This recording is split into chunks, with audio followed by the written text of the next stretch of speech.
جس نے گناہ چھوڑنا ہے نا، قرآن نے ایک بڑا شاندار اصول دے دیا، ان الحسنات یذہبن السیئات، نیکیاں خود گناہوں کو مٹا دیتی ہیں، گناہوں کو ختم کر دیتی ہیں۔ اب ایک شخص کا بیہیویئر یہ ہے کہ وہ کہتا ہے کہ میں نہیں چھوڑ سکتا، اگر وہ نہیں چھوڑ سکتا تو اس نے کوشش کیا کی ہے، کتنی اس نے اللہ تعالیٰ کے سامنے گڑ گڑا کے دعائیں کی ہیں کہ یا اللہ یہ میں چھوڑنا چاہتا ہوں، مجھے چھوڑوا دے، کتنی اس نے نمازیں پڑھی، کتنے اس نے نوافل پڑھے ہیں، کتنے اس نے قرآن پڑھا ہے، کتنا وہ بد نظری سے بچنے کی کوشش کی ہے، کتنا اس نے کیا ہے کہ اس کے بعد وہ کہے کہ میں چھوڑ نہیں سکتا۔ اس نے اگر ایک بھی نیکی کی ہو، یہ ممکن نہیں ہے۔ دیکھیں دو چیزیں، ایک ہے نیکی اور پھر نیکی کا رویہ، دوسری چیز ہے برائی اور برائی کا رویہ۔ نیکی کی طرف چڑھائی ہے، برائی کی طرف اترائی ہے۔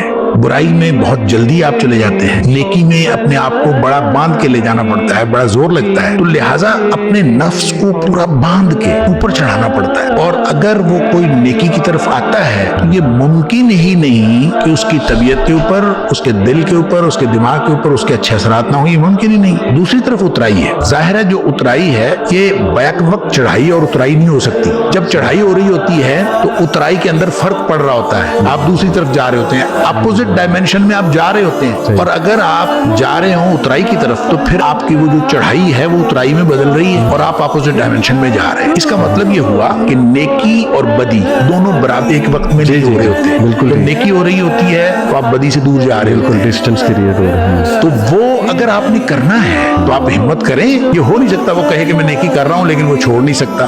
نیکی کرے گا تو وہ خود بخود اللہ تعالیٰ اس کے لیے وسائل پیدا کر دے گا، ایسے ذرائع پیدا کر دے گا کہ وہ نیکیاں اس کی برائیوں کو ختم کر